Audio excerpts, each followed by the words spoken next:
Social মিডিয়াতে অনেক অপপ্রচার হচ্ছে যে আদিবাসীরা নাকি বাংলাদেশ থেকে আরেকটা আলাদা রাষ্ট্র চাই।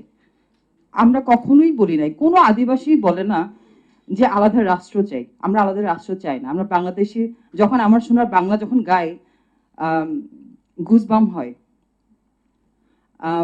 কান্না আসে। টু বি অনেস্ট, এটা just I'm not just faking. We are what I mean. I mean. আমরা দেশের সাথে থাকতে চাই, আলাদা থাকতে চাই না। সো আপনারা এই অপপ্রচার ছড়াবেন না প্লিজ, যে আদিবাসীরা আলাদা একটা রাষ্ট্র চাই।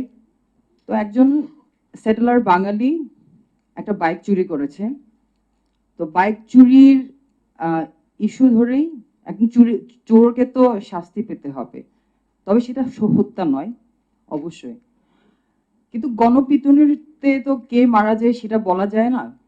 তো সেই সেটেলার বাঙালি মারা গেল। কিন্তু আমরা তো ছোটবেলা থেকে ওই পাহাড়ে বড় হতে হতে এগুলো খুব মানে নর্মাল জানি যে এটার এই ইস্যুটার পরে হচ্ছে কি এই নেক্সট ইস্যু হবে, এবং আমরা জানি হচ্ছে কি এটার পরে সাম্প্রদায়িক একটা দাঙ্গা হবে।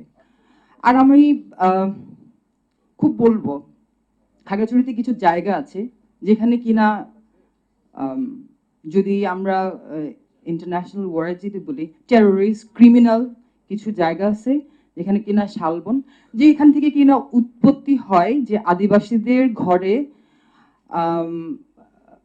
আগুন, মানে পাড়ায় পাড়ায় আগুন লাগার মতো এরকম শালবাগান একটা জায়গা আছে যেখান থেকে কিনা আসলে এরকম হত্যা থেকে শুরু করে গ্রামের পর গ্রাম পুড়িয়ে দেওয়া। দীঘিনালায় আপনারা দেখেছেন যে ঘর পুড়ে যাচ্ছে।